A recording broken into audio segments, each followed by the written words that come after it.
네, 안녕하십니까. 다산에듀 강사 권동성입니다. 이번 시간에는 6장 문제풀이 시간입니다.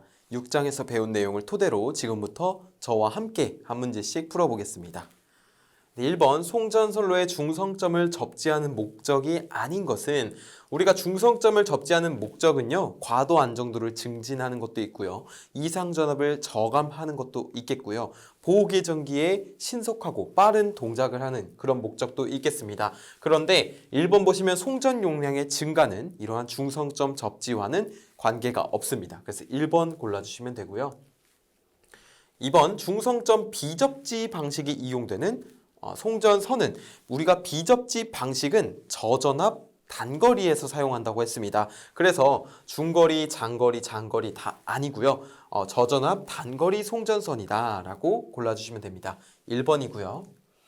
3번 비접지식 송전로에 있어서 일선 지락 고장이 발생했을 때 지락점에 흐르는 전류는 우리가 일반적으로 이렇게 비접지식이라고 하면은 델타 결선이죠. 자, 델타 결선 선로에 이렇게 대지가 있고요.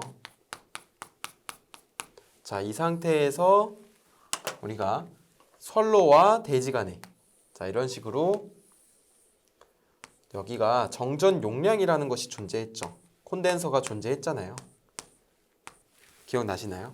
그러면 여기서 만약에 지락 사고가 발생했습니다. 자, 이렇게 지락사고 IG가 지락전류로 흐르겠죠. 그렇죠. 지락사고가 발생하면 그러면 전류가 이렇게 콘덴서를 타고 이 선로에 공급이 되게 됩니다. 그러면 이 선로에 공급되는 이 전류가 무엇이죠? 콘덴서에 의한 전류니까 진상전류. 진상전류는 전압보다 90도 빠른 전류가 되겠습니다. 자, 그래서 3번이 정답이 되겠고요. 비접지 방식에 대한 설명 중 옳은 것은 우리가 비접지 방식은 델타 결선이라고 했습니다. 델타 결선의 장점은 3고주파가 선로에 나타나지 않는다는 것도 있지만 만약에 이 한 상이 고장나게 되면 나머지 두 상으로 V 결선이 가능하다. 정상적인 전력 공급이 가능하다라고 했습니다. 보호계전기 동작 가장 확실한 건 직접 접지겠고요. 고전압 송전 방식으로 채택하지 않고 저전압 단거리입니다. 마찬가지로 장거리 송전도 아니죠. 단거리니까. 결국 4번이 정답이 되겠네요. 5번 델타 결선에 3상 3선식 배전선로가 있다. 1선이 지락하는 경우 건전상의 전위 상승은 지락전의 몇 배가 되는가? 우리가 비접지 방식에서 건전상의 전위 상승은 1선 지락 사고 시 이론적으로는 루트 3배 그리고 최대 6배까지 증가할 수 있다고 했습니다. 그래서 1번 루트 3이 정답이 되겠습니다. 6번 6.6kV 60Hz 3상 3선식 비접지 시에서 선로의 길이가 10km이고 일선의 대지 정전 용량이 0.005 마이크로페러 퍼 킬로미터일 때 일선 지락 시의 고장 전류 IG의 범위로 옳은 것은 우리가 비접지식 선로에서 이 그림 그대로 쓸게요. 보시면요. 일단 대지 전압 E가 있겠죠. 그리고 여기 보시면 정전 용량이 C입니다. 그쵸? 그러면 이 세 개의 콘덴서에 흐르는 전류를 우리는 고장 전류를 3ωCE라고 했습니다. 3ωCE.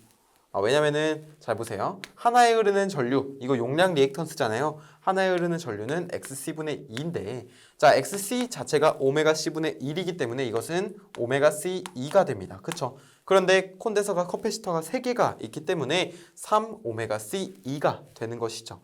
자, 마찬가지로 이어서 계산을 해보면 지금 보시면 대지 정전 용량이 킬로미터당으로 나와 있습니다. 자, 그래서 여기에 길이 L을 같이 곱해줘야겠죠. 자, 이것을 계산하게 되면 3 곱하기 오메가는 2파이 F죠. 2파이 곱하기 60 곱하기 정전 용량 0.005 0이 잘 안 써지네요. 0.005 곱하기 마이크로페럿이기 때문에 10의 마이너스 6제곱이라고 해주고 곱하기 전압 어떻게 되죠? 6.6kV인데 대지 전압은 루트 3분의 6600으로 할게요. 6600 곱하기 길이가 얼마죠? 길이가 10km입니다. 10. 자, 이것을 계산하게 되면요. 지락 전류는 바로 0.215A가 나옵니다. 0.215 암페어. 자, 그러면은 지락전류 IG의 범위로 옳은 것은 이라고 물어봤기 때문에 정답은 IG가 1보다 작은 1번이 되겠습니다. 자, 이어서 7번 풀어볼게요. 송전계통의 중성점을 직접 접지하는 목적과 관계없는 것은, 직접 접지의 목적은 무엇일까요? 바로 직접 접지하는 이유는 보호계 전기를 신속하고 확실하게 동작하기 위함이고요. 그리고 이상전압 저감인데 여기 보시면 고장전류 크기 억제는 아닙니다. 왜냐하면 직접 접지의 단점, 유일한 단점은 바로 뭐라고 했었죠? 단점은 자, 모두 이 고장전류가 너무 크다. 고장전류가 너무 커서 이 직접 접지의 단점으로 많이 꼽아졌습니다. 그쵸? 그래서 1번 고장전류의 크기 억제 아닙니다. 고장전류가 직접 접지는 제일 크답니다. 자, 그래서 정답은 1번이 되겠고요. 마찬가지로 2, 3, 4는 전부 직접 접지의 장점에 해당하는 거겠죠. 8번 송전계통에서 일선지락 고장 시 인접 통신선의 유도장애가 가장 큰 중성점 접지 방식은, 유도장애가 가장 크려면 어떻게 해야 되죠? 지락전류가 커야겠죠. 우리가 송전선이 있고 그 밑에 통신선이 있는데 만약에 지락전류가 너무 커서 너무 크게 되면 이 밑에 있는 통신선에 전자유도장애를 끼치게 됩니다. 유도장애를. 자, 그래서 정답은 직접 접지 3번이 되겠습니다. 9번 중성점 접지 방식에서 직접 접지 방식에 대한 설명으로 틀린 것은, 우리가 직접 접지 장점부터 보면은 보호계전기 동작 확실 맞죠. 저감 절연 가능하죠. 그리고 단선 고장 시 이상 전압이 최저가됩니다. 그런데 과도 안정도가 대단히 높다? 과도 안정도라고 하는 것은 무엇이죠? 고장 시의 안정도를 말하는 거잖아요. 그런데 직접 접지의 단점은 지락 전류가 저역률의 큰 전류, 저역률 대전류이기 때문에 과도 안정도가 나쁘다고 했습니다. 그래서 정답은 중성점 접지 방식에서 직접 접지 방식의 틀린 내용인 3번이 되겠습니다. 10번 중성점 직접 접지 방식에 대한 설명으로 틀린 것은, 과도 안정도 나쁘다고 했죠. 그 다음에 변압기 단절연 가능하고요. 일선지락 시 건전상의 전압은 거의 상승하지 않죠. 다 직접 접지되어 있으니까요. 그런데 4번 보시면 일선 지락 전류가 적어서 차단기의 차단 능력이 감소된다? 아니죠. 우리가 일선 지락 사고, 그러니까 직접 접지의 가장 큰 특징이 지락 전류가 제일 크다. 그래서 일선 지락 전류가 크기 때문에 차단기의 차단 능력은 확실해지죠. 보호계전기의 신속하고 확실한 동작. 자, 그래서 정답 4번 되겠고요. 송전계통의 중성점 접지 방식에서 유효 접지라고 하는 것은, 우리가 유효 접지는 정의를 암기할 필요가 있습니다. 자, 유효 접지라고 하는 것은 직접 접지 방식에서 일선 접지 시 건전상의 전압이 대지 전압의 1.3배 이하가 되도록 중성점 임피던스를 억제시키는 중성점 접지를 바로 우리는 유효 접지라고 합니다. 꼭 기억하세요. 유효 접지 정의를 물어보고 있는 문제입니다. 2번 골라주시면 되고요. 저항 접지 방식 중 고저압 접지 방식에 사용하는 저항은, 우리가 고저항이라고 한다면 100옴에서 1000옴 사이, 그것을 고저항이라고 했고요. 저저항은 30옴 정도를 우리가 저저항이라고 했습니다. 그래서 12번의 정답은 3번이 되겠네요. 13번 6600V Y결선 3상발전기의 발전기의 중성점을 일선지락 시 지락전류를 100A로 제한하는 저항기로 접지하려고 한다. 저항기의 저항값은 몇 옴인가? 자, 우리가 송전선로를 그려보겠습니다. Y결선이니까요. 이렇게 자, Y 모양 송전선로를 그려주고요. 밑에는 이렇게 대지가 있겠습니다. 그쵸? 근데 지금 직접 접지, 저항기로 접지한다고 했으니까 중성점을 자, 이렇게 저항을 사용해서 접지를 한 상태입니다. 그쵸? 그러면 만약에 우리가 여기에 지락이 이렇게 발생했습니다. IG라는 지락 전류가 흐르겠죠? 그렇다면 우리는 이것만 고려해주면 됩니다. 자, 이렇게 폐회로가 구성이 되어 있는 겁니다. 맞죠? 폐회로. 자, 그러면 여기가 저항이 R이고요. 자, 이쪽은 전압이 당연히 대지전압 2가 되겠네요. 그러면 지락전류 IG라는 것은 저항분의 전압. 자, 근데 우리는 지금 저항을 물어보고 있으니까요. 저항은 R이라고 하는 것은 지락전류가 100A, 그리고 전압은 얼마죠? 6600인데 루트 3분의 6600이 되겠네요. 자, 그래서 이것을 계산하면은 정답은 38옴. 38옴이라는 값이 나오게 됩니다. 그래서 정답은 3번 골라주시면 돼요. 동일 송전선로에 있어서 일선 지락의 경우 지락 전류가 가장 적은 거, 지락 전류 가장 적은 건 뭐죠? 우리가 지금 보시면 그림이 조금 가려졌는데 여기 저항이 아니라 여기에 이렇게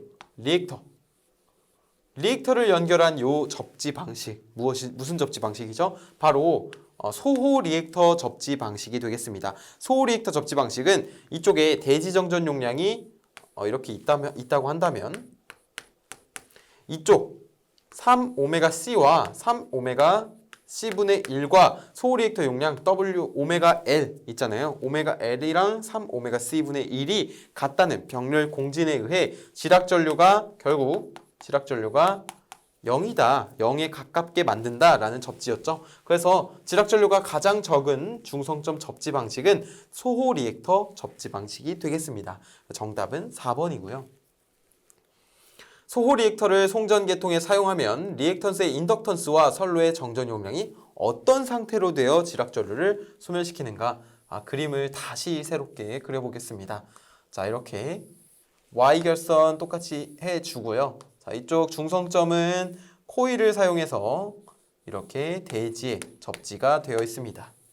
자, 여기는 대지가 되겠죠. 그러면은 마찬가지로 지락 전류가 이렇게 IG가 있고요. 우리는 선로의 정전 용량인 C가 이렇게 3개가 존재합니다. 그림을 잘못 그렸네요. 자, 여기 아닙니다. 여기에요, 여기. 자, 됐나요? 자, 이렇게. 그러면은 여기 소호 리액터는 ωL이 되겠고요. 자, 여기는 3ωC 분의 1이 되겠습니다. 그쵸? 그러면 지금 보시면 여기 소호 리액터와 여기 정전 용량이 서로 병렬로 연결되어 있는 형태입니다. 자, IG를 기준으로 딱 봤을 때 병렬 접속으로 돼 있죠. 그래서 이 ωL과 3ωC분의 1이 서로 같다라고 봤을 때 이것을 병렬 공진이라고 하는 겁니다. 그래서 소호 리액터 접지는 그러한 병렬 공진에 의해 이 지락 전류를 0에 가깝게 만드는 것이죠. 자, 그래서 1번 병렬 공진 골라주시면 됩니다.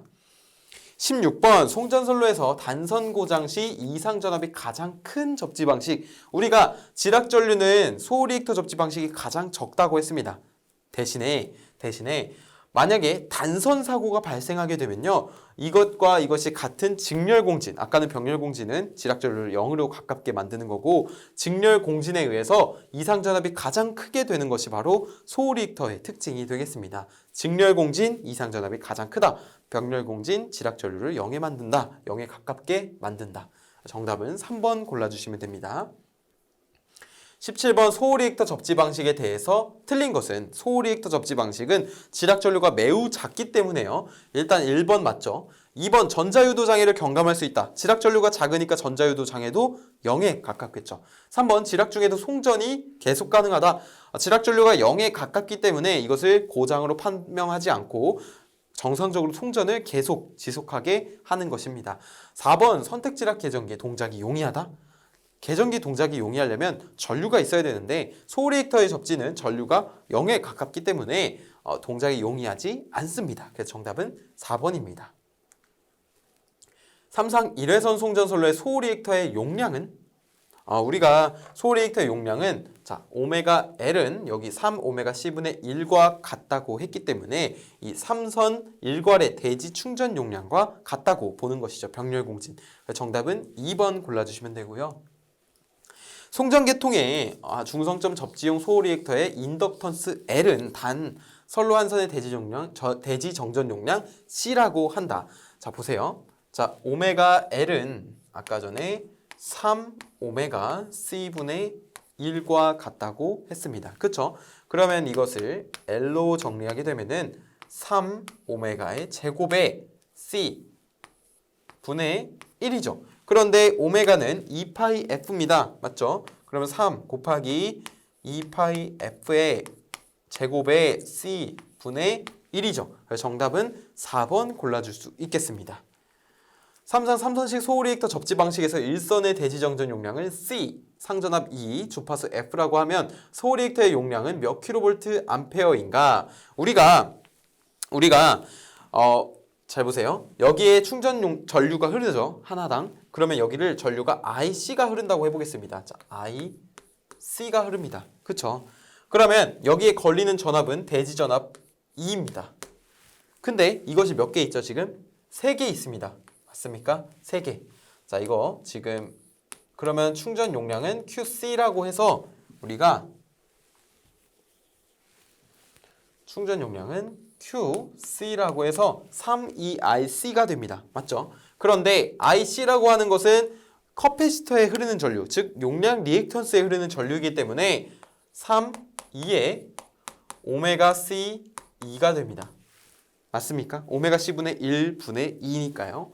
그래서 이것을 다시 정리하면 3 오메가 C 2의 제곱이 되죠. 자, 그런데 이것은 단위가 볼트 암페어니까 여기다가 10의 마이너스 세제곱을 해줘야 킬로볼트 암페어의 단위가 되는 것입니다. 자, 그런데 이제 한 번 더 정리해 볼까요? 6파이 F C2의 제곱 곱하기 10의 마이너스 3 제곱이 되죠. 자, 왜냐면 오메가가 2파이 F이기 때문이죠. 자, 정답은 4번 골라주시면 되고, 선로의 길이가 50km, 66kV, 60Hz 삼상 삼선식 1회선 송전선의 1선당 대지정전 용량은 0.0058 마이크로페러 퍼 킬로미터이다. 여기에 시설할 소호 리액터의 용량은 약 몇 킬로볼트 암페어인가? 단 소호 리액터의 용량은 10%의 여유를 주도록 한다. 자, 이것을 이용해서 한번 풀어보겠습니다. 자, 저 공식 그대로 가져와서요.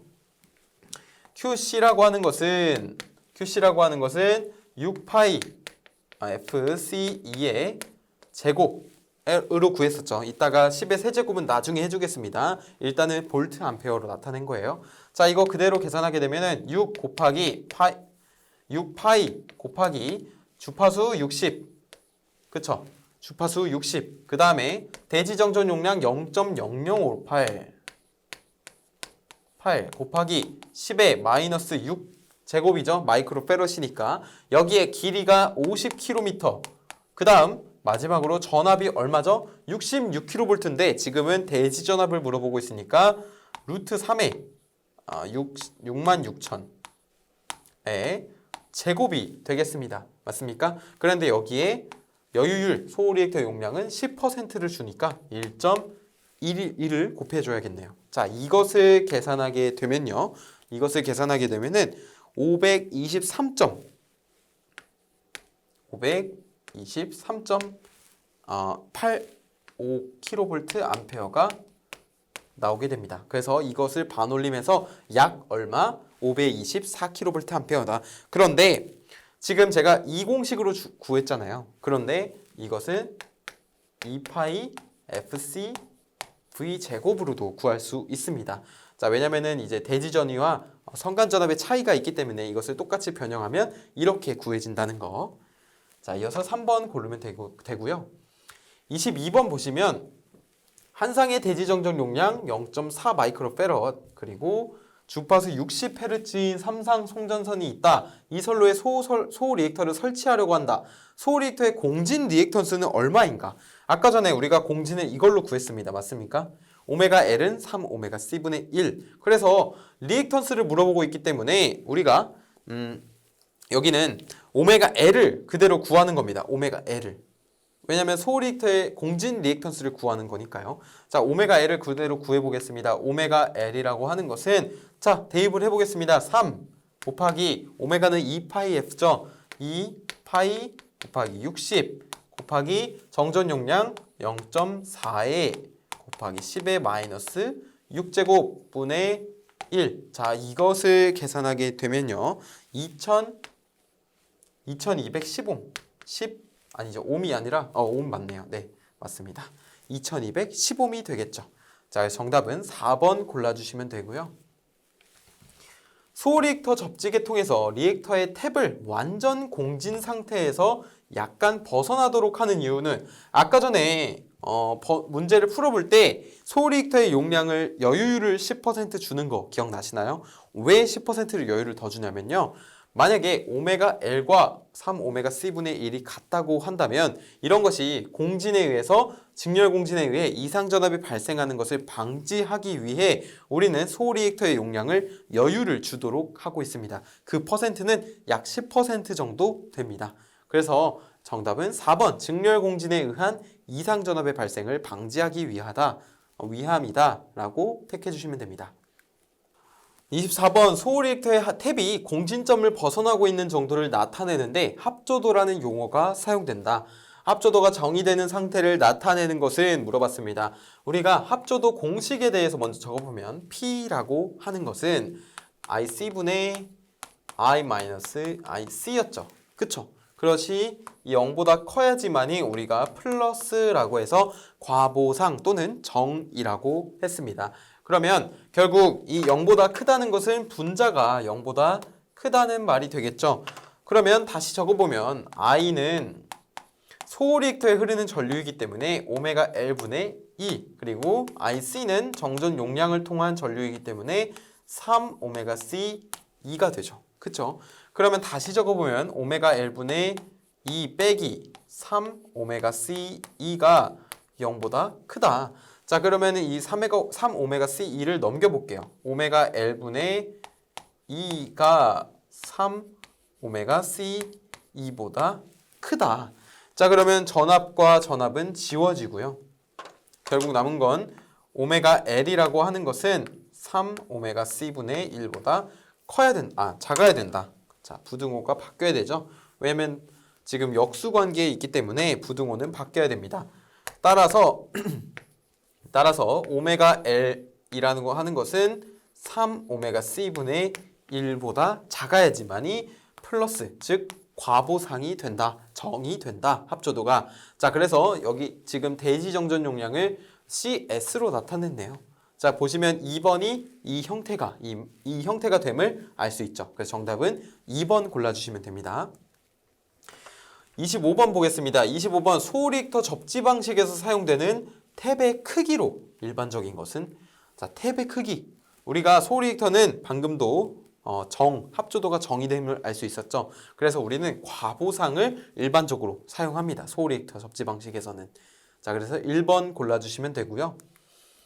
26번 한 상의 대지정전 용량 C 그리고 주파수 F인 3상 송전선의 소리액터 공진 탭의 리액턴스는 몇 옴인가? 단 소리액터를 접속시키는 변압기의 리액턴스는 XT이다.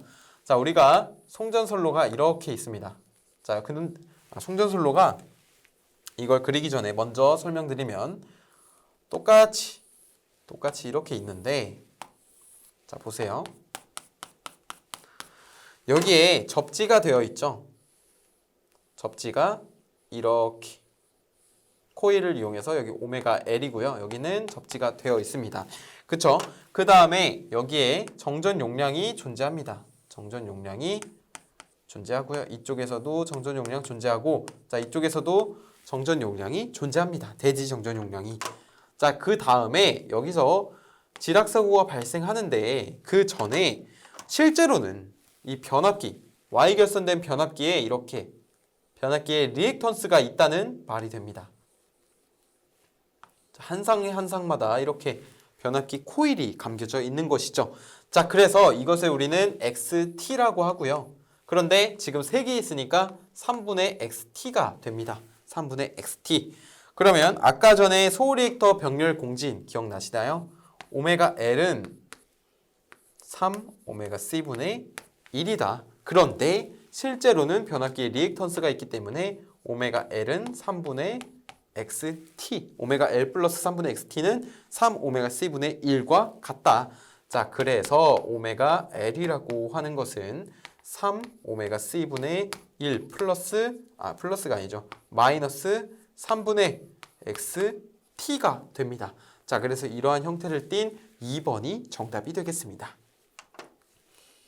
전력선과 통신선 간의 상호 정전 용량 및 상호 인덕턴스에 의해 발생되는 유도장애로 옳은 것은, 우리가 상호 인덕턴스 말할 때 전자유도장애를 말해야 되는데 정전 유도장애는 정전 용량에 의한 거고요. 전자유도장애는 인덕턴스에 의한 겁니다. 자, 그래서 정전 용량 및 인덕턴스면 유도장애 정전유도장애 및 전자유도장애가 되겠죠.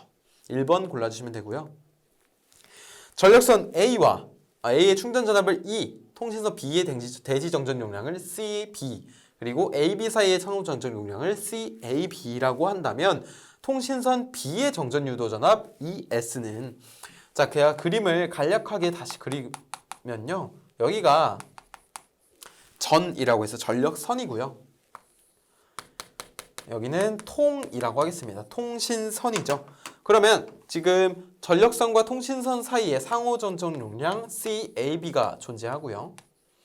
통신선과 여기 밑에 대지가 있겠네요. 대지가 있으면 여기 통신선과 대지 간의 정전 용량 CS가 CB네요. 네, CB가 존재합니다. 그럴 때 이 전압, 여기를 대지 전압 E라고 했습니다. 자, 그러면 일단 이러한 회로가 구성이 되는데 우리가 정전 유도 전압이라고 한다면 이 CB에 걸리는 요 전압을 우리가 정전 유도 전압 ES라고 표시를 합니다. 그쵸? 자, 그래서 결국 ES라고 하는 것은요. 전체 정전 용량 CAB 플러스 CB에, 자, 저항 같은 경우는 이거를 분자에 썼겠지만 지금은 커패시터잖아요. 정전 용량은 반대에 있는 거, 다른 거. CAB 곱하기 전압 E를 해주시면 됩니다. 그래서 정답은 4번이 되겠습니다. 삼상 송전선로의 각상의 대지 정전 용량을 CA, CB 및 CC라고 할 때 중성점 비접지 시의 중성점과 대지 간의 전압, 자, 비접지 시의 중성점과 대지 전압을 우리는 뭐라고 했냐면 바로 중성점 잔류 전압이라고 했습니다. 자, 잔류 전압을 물어보고 있는 문제입니다. 그러면 잔류 전압 형태 제가 외우라고 했죠. 유도까지는 아니더라도 꼭 외우라고 했습니다. 자, 보시면 CA 플러스 CB 플러스 CC 분의, 자, CA, CA, CB, CB, CB, CC, CC, CC, CA의 형태를 띠고 있고요. 여기에 대지 전압 E가 곱해져 있습니다. 자, 이 형태를 꼭 기억을 해주세요. 29번에 3번입니다. 자, 이어서 전력선과 통신선과의 상호 인덕턴스에 의해서 발생되는 유도장애. 자, 인덕턴스에 의해서 발생되는 유도장애는 제가 인덕턴스에 의했다 해서 전자 유도장애가 맞다고 했습니다. 자, 그래서 3번이 정답이 되겠습니다. 전력선에 의한 통신선로의 전자 유도장애 발생 요인은 주로 무엇 때문인가? 전자 유도장애는 인덕턴스 영향 있지만 통신선에서는 일단 그 영상 전류 때문입니다. 영상 전류. 전력선에 의한 통신선로의 전자유도장애를 발생시키는 전압, 통신선은 우리가 오메가 M 그리고 IA 플러스 IB 플러스 IC인데 우리가 여기서 V라고 할게요. 그러면 오메가 M에 이 IA 플러스 IB 플러스 IC가 결국 3I 제로라고 했습니다. 자, 그래서 이 3I 제로, I 제로는 영상 전류죠. 영상 전류. 자, 이것이 바로 전자유도장애 그 전압이 되겠습니다. 발생시키는 전압. 즉 상호 인덕턴스와 영상 전류에 의해, 상호 인덕턴스는 M이죠. M. 이거는 상호 인덕턴스고요. 영상 전류는 I0 인덕턴스. 그 정답은 1번이 되겠습니다. 그림과 같이 전력선과 통신선 사이에 차폐선을 설치하였다. 이 경우에 통신선의 차폐 계수를 구하는 관계식은 단, 여기 조건 제일 중요합니다. 차폐선을 통신선에 근접하여 설치하였다 라고 했네요. 이거 제가 굉장히 좋아하는 문제입니다. 자, 한번 방법 아시면 쉽게 푸실 수 있어요. 차폐 계수 지금부터 한번 제가 적을 때 따라 읽어보시죠. 차폐 계수는 1 마이너스. 자, 분수 형태가 나오죠. 분모에 뭐죠? 차폐선의 자체 임피던스. 여기는 G33으로 나와 있네요. G33. 그리고 전력선과 통신선 간의 임피던스. G12 됐네요. 그 다음에 전력선과 차폐선, 통신선과 차폐선. 결국 G13과 G23.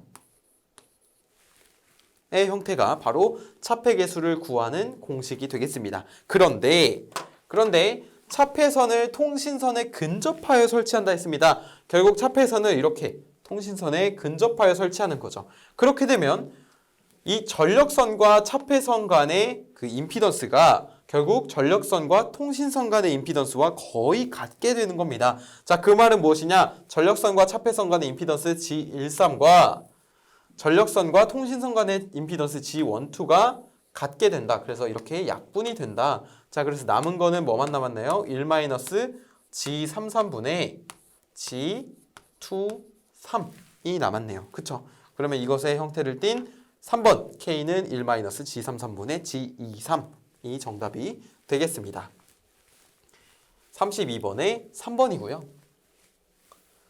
33번 조금만 더 힘내세요, 여러분. 유도장애 방지책으로 차폐선을 이용하면 유도전압을 몇 % 정도 줄일 수 있는가? 우리가 일반적으로 유도장애 방지책으로 차폐선을 이용했을 때 30%에서 50% 정도 방지할 수 있습니다. 감소할 수 있다는 거죠. 1번 골라주시면 되고요. 34번 66kV 60Hz 3상 1회선 송전선이 통신선과 나란히 가선되어 있다.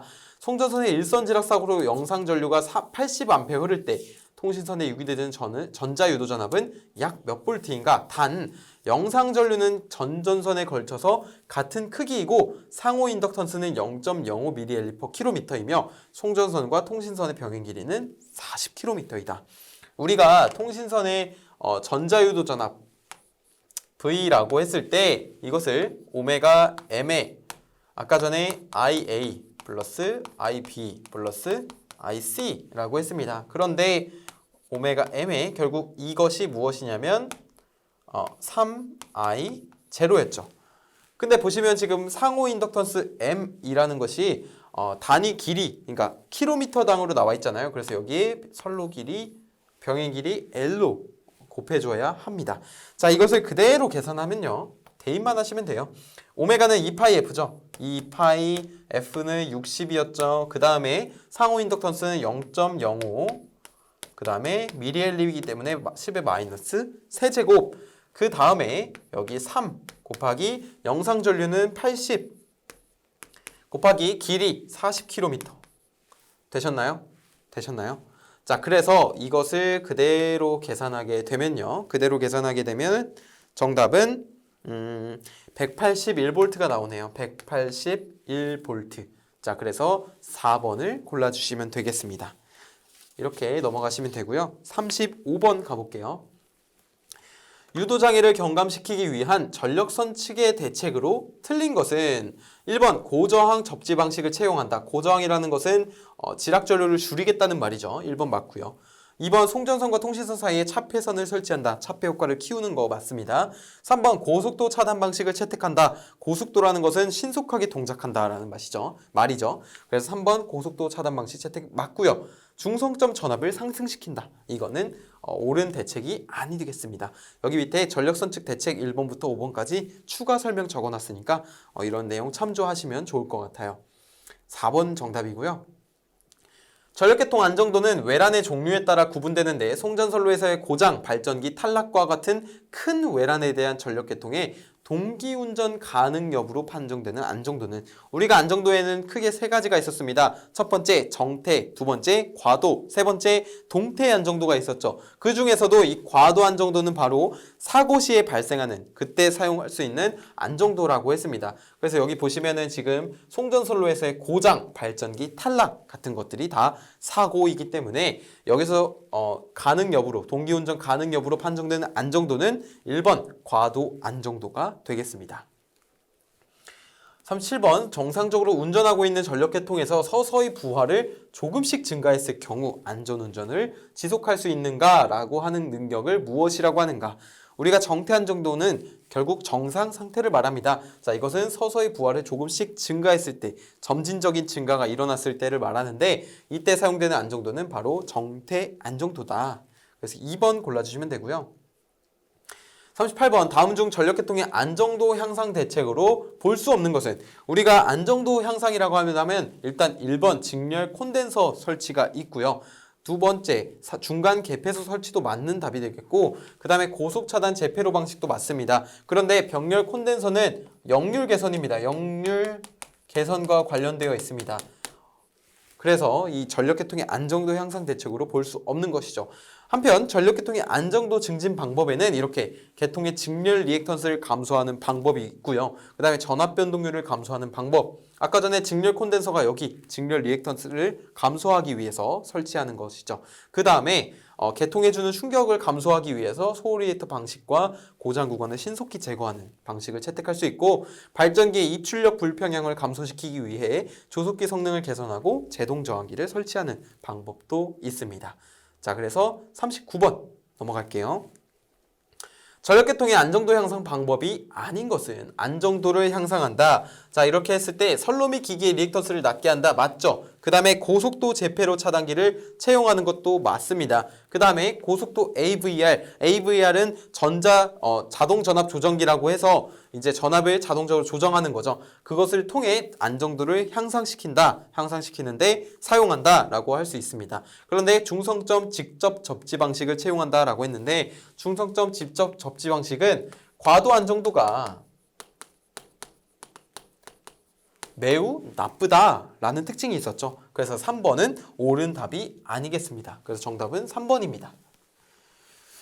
마지막 문제입니다. 전력계통의 안정도 향상 대책으로 직렬 리액턴스를 작게 하기 위한 방법이 아닌 것은 1번 발전기 리액턴스를 작게 한다. 리액턴스 작게. 2번 변압기 리액턴스를 작게 한다. 변압기 리액턴스 작게. 3번 복도체를 사용한다. 복도체를 사용하면 L과 C가 감소되는 효과가 있죠. L은 감소, C는 증가. 그리고 4번 계통을 연계한다. 맞죠? 이거 아니죠. 답이 맞다는 겁니다. 계통을 연계한다. 맞습니다. 계통을 연계한다가 이러한 리액턴스를 작게 하는 것과는 관련이 없습니다. 정답은 4번이 되는 것입니다. 네, 이렇게 6장 문제풀이를 성공적으로 마쳤습니다. 여러분 잘 마무리하시고요. 7장으로 넘어가시는 것이 좋을 듯 합니다. 저는 다음 강의에서 찾아뵙겠습니다. 감사합니다.